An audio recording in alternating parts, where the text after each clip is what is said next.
राजस्थान में करीब एक महीने पहले करौली सांप्रदायिक हिंसा होती है। हिंसा के ठीक पहले पॉपुलर फ्रंट ऑफ इंडिया धार्मिक उन्माद की चेतावनी देता है। यह चेतावनी प्रदेश के मुख्यमंत्री अशोक गहलोत और डीजीपी को चिट्ठी के जरिए दी जाती है। हिंदू नववत्सर के दिन हुए इस दंगे के पीछे पीएफआई के हाथ को लेकर कई सवाल उठते हैं। इसके बाद सरकार की ओर से रामनवमी और हनुमान जयंती पर राजस्थान में धारा 144 लगा दी जाती है। लेकिन ईद से ठीक पहले रात को जोधपुर में हिंसा होती है। आधी रात को जमकर हिंसक झड़पें होती हैं, लेकिन दूसरे दिन दोपहर तक कोई एक्शन नहीं लिया जाता। ना धारा 144 लगाई जाती है और ना ही कर्फ्यू। विपक्ष और स्थानीय लोगों को आरोप है कि यदि समय रहते कर्फ्यू लगाया जाता तो ईद का दिन भी फिर से दंगा नहीं भड़कता।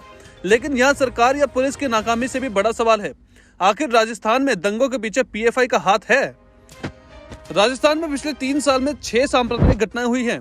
इनमें 8 अप्रैल 2019 को टोंक में, 24 सितंबर 2020 डूंगरपुर में, 11 अप्रैल 2022 करौली में, इसके बाद 5 दिन पहले 2 मई 2020 को जोधपुर के जालोरी गेट चौराहे पर हिंसा हुई।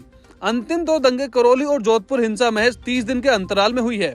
इस वर्ष फरवरी 2022 में कोटा में पीएफआई की रैली को मंजूरी दी गई। इस रैली के खिलाफ बीजेपी ने मंजूरी पर सवाल उठाए। इसके बाद 1 अप्रैल को पीएफआई ने सीएम अशोक गहलोत और डीजीपी को चेतावनी दी। पीएफआई ने चिट्ठी में सांप्रदायिक घटना की चेतावनी दी थी।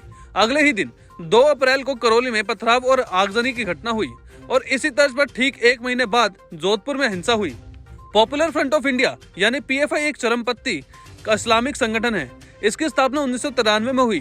तब एनडीएफ से अलग होकर पीएफआई बना था। देश में सिमी पर पाबंद लगने के बाद खुलकर सामने आया। इसके बाद 2006 में पीएफआई फिर से एनडीएफ में विलय हुआ। इसका दिल्ली में हेडक्वार्टर्स है, लेकिन केरल में सबसे मजबूत स्थिति में है। हालांकि कई अन्य राज्यों में अलग अलग नामों से भी ये सक्रिय है। सबसे बड़ी बात यह है कि आईएसआईएस और सिमी से लिंक होने का दावा किया जाता है। इस वर्ष राजस्थान के कई जिलों में हिंसा हुई। इनके पीछे पीएफआई का हाथ बताया गया। इसलिए इससे पहले 2020 में दिल्ली में दंगे के पीछे भी पीएफआई का हाथ ही बताया गया था। इससे पहले अगस्त 2020 में बेंगलुरु और दिसंबर में 2019 में यूपी के कई जिलों में हिंसा के पीछे भी पीएफआई का नाम जोड़ा गया था।